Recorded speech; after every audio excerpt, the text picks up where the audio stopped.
জয় গুরু। নমস্কার সবাইকে। আশা করছি গুরুর কৃপায় সবাই ভালো আছেন, সবাই ভালো থাকেন, সেটাই কাম্য। গুরু যেন সবাইকে ভালো রাখেন। আপনারা যারা আমার চ্যানেলে আমার সাথে আছেন তাদের শ্রীচরণে শত সহস্র কোটি প্রণাম। যারা নতুন আসছেন তাদের চরণেও আমার শত সহস্র কোটি প্রণাম এবং সুস্বাগতম। যাই হোক, আপনাদের কাছে একটা রিকোয়েস্ট, আপনারা একটু কাইন্ডলি, যেহেতু এখানে যারা যারা আসেন সবাই মানে আধ্যাত্মিক মার্গের লোক আসেন, তো আধ্যাত্মিক মার্গের লোক সব জ্ঞানী হয়, এটাই মূলত আমি জানি। তো আপনার জ্ঞান দ্বারা যাতে মানুষের উপকার হয় সেটা করবেন, এটাই আশা ব্যক্ত রাখি। এবং যদি পারেন তাহলে চ্যানেলটাকে গ্রো করার জন্য যেটা করা প্রয়োজন সেটা করবেন। তো এটাই মূলত কথা। এখন কথা হলো যে প্রথমত আমি তত্ত্ব সম্বন্ধে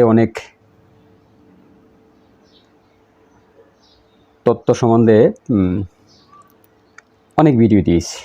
পঞ্চমহাভূত সম্বন্ধে, সর্বোদয় শাস্ত্র সম্বন্ধে, দম সাধনা সম্বন্ধে, এই সমস্ত বিষয়ে তো অনেক দিয়েছি। বাট হিসেব করতে গেলে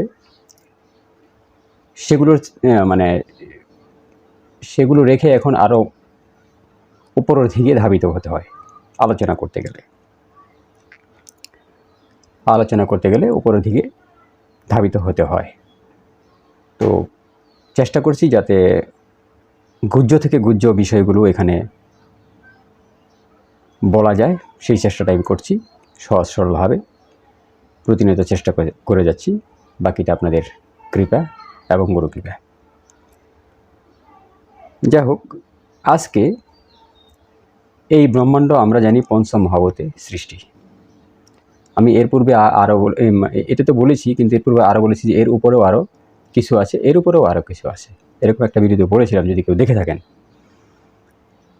তো পঞ্চমহাভূতে এই ব্রহ্মাণ্ড সৃষ্টি সেটা ঠিক আছে, পঞ্চতত্ত্বের সৃষ্টি সেটা ঠিক আছে, বেসিক ফান্ডামেন্টাল সেটা ওটা সম্পূর্ণ ঠিক আছে।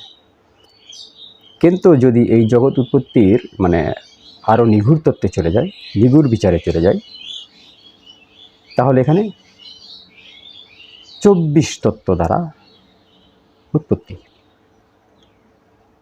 24 তত্ত্ব দ্বারা উৎপত্তি। তো আজকে এই 24 তত্ত্ব নিয়েই কথা বলার চেষ্টা করব। তো দয়া করে সাথে থাকুন। ভিডিও কিন্তু অনেক গুহ্য থেকে গুহ্যতর বিষয় এই ভিডিওতে আলোচনা হবে। মাঝখান থেকে চলে গেলে কোন তত্ত্ব বাকি ফেলে দেবেন, কোন তত্ত্ব রেখে দেবেন, সেটা আপনারাই জানেন। ভিডিও একটু লম্বা হবে, ধৈর্য ধরে শুনুন। আর যারা সাধক তাদের ধৈর্য থাকে, ধৈর্য না থাকলে কোনো কিছুই ঘটে না, কোনো কিছুই হয় না, এটাই আমি জানি। যাই হোক, ওই 24 তত্ত্ব বিষয়ে এখন আমি একটু যাচ্ছি ওই দিকেই কথা বলার জন্য। তো এই ব্রহ্মের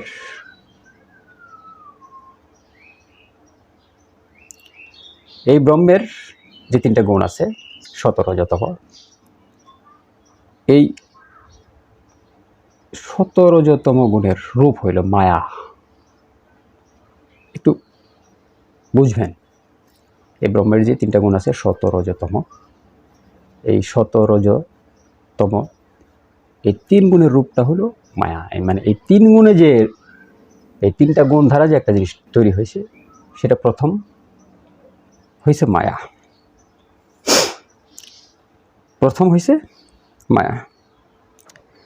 এখন এই মায়ার থেকে, এটা কিন্তু 24 তত্ত্বের বিষয় বলতেছি অন্যদিকে,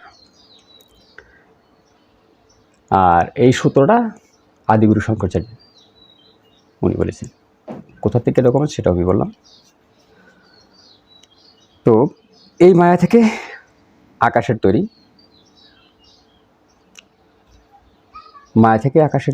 আকাশ থেকে যথাক্রমে বায়ু, অগ্নি, জল, পৃথিবী তৈরি, এটা আমরা জানি।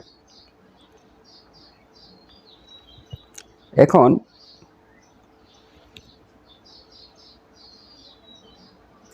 এই পঞ্চমহাভূত যে আছে, এই পঞ্চমহাভূতের আকাশের যে সাত্ত্বিক গুণ আছে, এই পঞ্চমহাভূতের মাঝে আকাশের যে সাত্ত্বিক গুণ আছে, এই ব্রহ্মাণ্ড 3 গুণের অধিকারী সবাই আমরা জানি।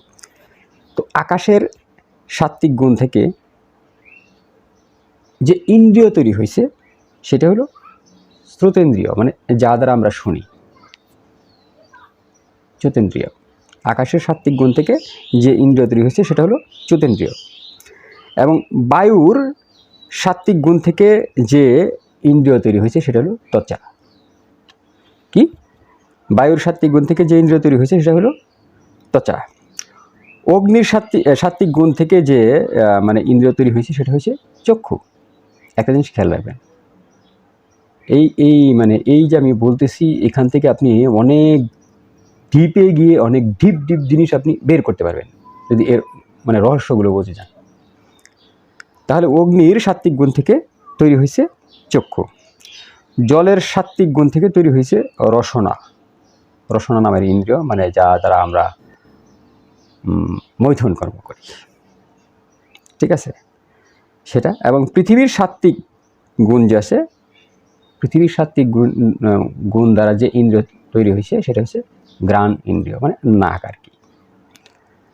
যাই হোক, এই তো মানে কোন তত্ত্বের কোন সাত্ত্বিক অংশ থেকে কি কি সৃষ্টি হয়েছে সেটা আমি বললাম, এবং পূর্বে মায়ার যে 3 গুণ এবং মায়ার যে বিষয়বস্তু সেটাও আমি বললাম। এখন আমি যেটা বলতেছি যে এই যে মানে এই যে নিগুড় তত্ত্বগুলো, এখান থেকে কিন্তু আপনি অনেক জিনিস সংযোজন করতে পারবেন। সংযোজন করে অনেক জিনিস, অনেক সাধনা,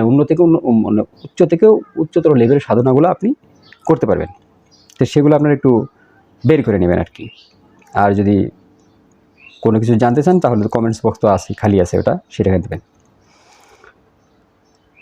এই যে পঞ্চতত্ত্ব, এক এক তত্ত্বের এক এক সাত্ত্বিক অংশ থেকে তো এক এক জিনিস সৃষ্টি হলো। এক এক তত্ত্বের এক এক সাত্ত্বিক অংশ থেকে এক একটা ইন্দ্রিয় সৃষ্টি হলো। এখন এই পঞ্চতত্ত্বের মানে সকলগুলো একত্রিত করার পরে যে এর যে সাত্ত্বিক অংশ আছে, এর সাত্ত্বিক অংশ থেকে সৃষ্টি হয়েছে মন, বুদ্ধি, চিত্ত, অহংকার, রূপ এবং অন্তঃকরণের যে কার্যপ্রণালী, মানে ভিতরের যে কার্যপ্রণালীগুলো আছে সেইটা সৃষ্টি হয়েছে। কী কী সৃষ্টি হয়েছে? এই পঞ্চমহাভূতের সাত্ত্বিক গুণ থেকে মন, বুদ্ধি, চিত্ত, অহংকার, রূপ, অন্তঃকরণের কার্যপ্রণালী, এইটা হয়েছে এই পঞ্চমহাভূতের সাত্ত্বিক অংশ থেকে। তো প্রথমে যে জিনিসটা বললাম, কোন গুণ দ্বারা কী সৃষ্টি হয়েছে সেটা তো আমি বললাম। এখন মোটামুটি আমাদের শরীরে যে বেশ কিছু ইন্দ্রিয় আছে, এই ইন্দ্রিয়র দেবতা কি সেটা নিয়ে আলোচনা করার চেষ্টা করব। তো মনের দেবতা হলো চন্দ্রমা বা চন্দ্র, বুদ্ধির হলো ব্রহ্মা এবং অহংকারের হলো রুদ্র। কি হলো? মনের দেবতা চন্দ্রমা বা চন্দ্র, বুদ্ধি ব্রহ্মা, অহংকারের দেবতা রুদ্র। তো এই তো গেল মানে শক্তি, সত্ত্বগুণ সম্বন্ধে বললাম এবং শক্তি সম্বন্ধে বললাম। এখন দেখি রজগুণ সম্বন্ধে কোনো কিছু বলা যায় কিনা, চেষ্টা করব রজগুণ এবং তমগুণ সম্বন্ধেও মানে এর যে নিগূঢ় তত্ত্ব আছে, নিগূঢ় ব্যাখ্যা আছে সেটা দেওয়ার জন্য। তো এই পঞ্চতত্ত্বের যে আকাশের মাঝে যে রজগুণ আছে, সেই আকাশের মাঝে রজগুণ থেকে তৈরি হয়েছে আপনার বাক ইন্দ্রিয়, মানে যারা দ্বারা কথা বলি, শব্দ উচ্চারণ করি। আর বায়ু রজগুণের তৈরি হয়েছে আপনার হস্ত ইন্দ্রিয়, মানে হাত। বায়ুর রজগুণে কী তৈরি হয়েছে? হস্ত ইন্দ্রিয়, হাত। অগ্নির রজগুণ দিয়ে তৈরি হয়েছে পদেন্দ্রিয়, মানে পা। এবং জলের রজগুণে তৈরি হয়েছে আপনার উপস্থ উৎপন্ন হয়েছে। পৃথিবীর রজগুণে মানে উৎপন্ন হয়েছে আপনার গোদাদার বা গোদা ইন্দ্রিয়। আর এই সমস্ত মানে এই 5টা যে তত্ত্ব আছে, 5টা মানে মহাভূত আছে, 5টা তত্ত্ব, 5টা মহাগুণ, এবং এই 5 তত্ত্বের সকল রজগুণ থেকে তৈরি হয়েছে পঞ্চপ্রাণ। এই পাঁচটা তত্ত্ব, এই পাঁচটা তত্ত্বের এবং যা বললাম এর যে মানে এই যে সমস্ত যা বললাম তার যে রজগুণ আছে, তার রজগুণ থেকে তৈরি হয়েছে পঞ্চপ্রাণ।